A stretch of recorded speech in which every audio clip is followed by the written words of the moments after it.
Ya, ini sekarang saya mau menyontohkan seperti apa merekam sebuah video tutorial menggunakan Manicam, menggunakan layout yang tadi. Kalau yang tadi saya pakai PowerPoint slide. Nah, yang ini saya pakai full screen. Kenapa? Karena kalau pakai PowerPoint slide yang di-share itu kalau kita klik tombol apa itu nggak muncul.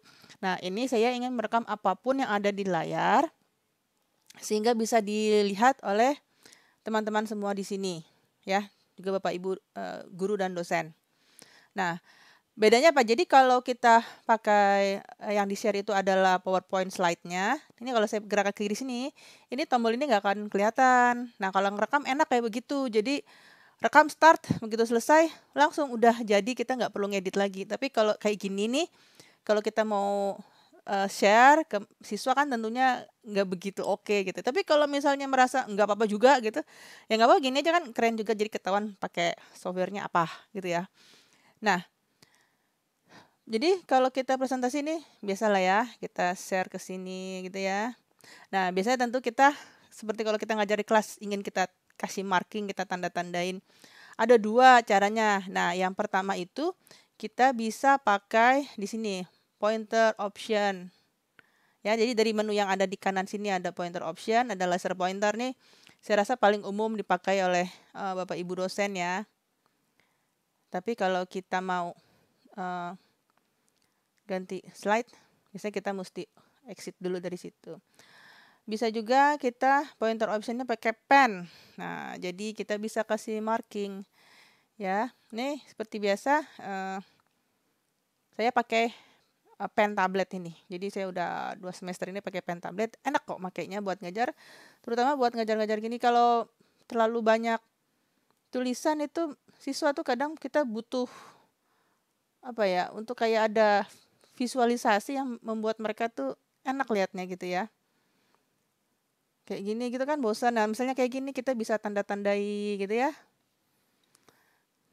Kita tandain, kita kalau ngasih jelasin apa gitu, kita bisa kasih tanda. Ketimbang pakai pointer, ada yang suka pakai pen. Dan kalau pakai dari menu tadi dari menu PowerPoint ya, itu akan nempel terus. Jadi kalau kita ke atas muncul lagi, ya, sesuai slide-nya. Seperti itu. Nah, untuk membuat marking seperti itu ada satu lagi juga dari Manicamnya sendiri, drawing.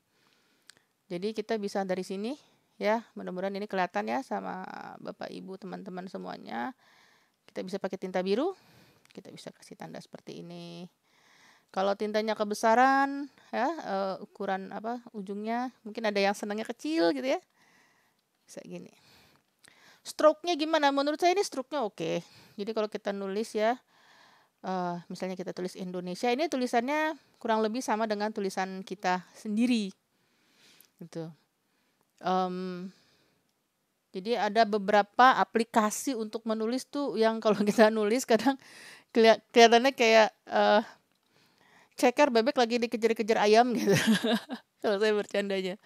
Nah, kayak gini menurut saya cukup menyenangkan. Kalau ternyata misalnya ingin menjelaskan suatu yang sifatnya seperti whiteboard, ini kita bisa pakai whiteboardnya.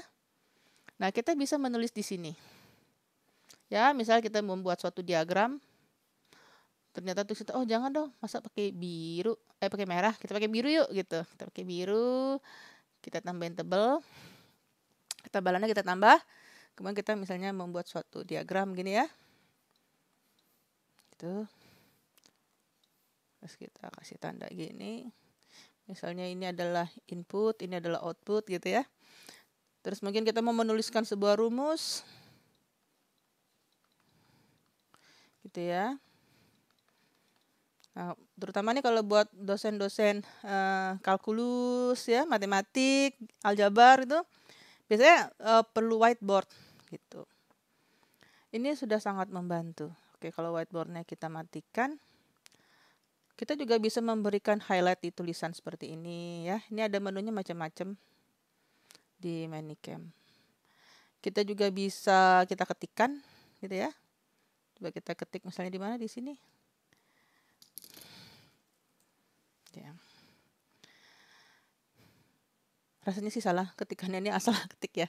Jadi sebenarnya ini ada mungkin buat beberapa Bapak Ibu teman-teman ada yang menerapkan ini sambil menggunakan Zoom. Nah, kalau Zoom itu sebenarnya kan adalah aplikasi untuk video conference yang dilengkapi dengan menu-menu annotation. Nah, kalau kita mau merekam video dan setiap merekam video kita tuh membuka internet harus online Zoom, menurut saya gak semua bisa melakukan itu, apalagi kalau fasilitas internetnya terbatas gitu ya, akan sangat kurang nyaman. Nah, kalau ini itu langsung di layar kita. Menurut saya, sepanjang pengetahuan saya ya, ini yang mirip tuh adalah Camtasia seperti itu, ya. Nah, kalau kita mau patch up tapi kita nggak bisa langsung, ini harus kita tutup, kita ke belakang. Nah, kita buka lagi drawingnya, nah muncul seperti ini kita harus clear dulu. Bedanya itu kalau kita pakai pointer option pen seperti ini, kita bisa, biasanya kalau saya gitu ya, knowledge capture saya jelaskan gitu. Apa itu dengan knowledge codification gitu ya. Daripada pakai animasi kadang ini lebih cepat dan kelihatan kitanya lagi cerita gitu ya. Apalagi kalau mata kita ke arah kamera gitu kelihatannya kayak lagi diajak omong. Perasaan saya begitu, kan style orang beda-beda ya. Mungkin ada yang cocok modelnya begini. Daripada pakai animasi kayaknya robotik sekali gitu. Nah, ini menambah sentuhan human kalau menurut saya. Nah, kalau ini kita ganti dia akan hilang, tapi kalau kita balik ya, kita patch up ini, kita balik ke halaman tadi akan muncul lagi seperti ini. Nah, kemudian silakan dicoba dengan aplikasi yang dimiliki Bapak Ibu dan teman-teman semua untuk melihat apakah cara ini bisa dicoba juga dengan menggunakan software yang Bapak Ibu dan teman-teman miliki. Selamat mencoba.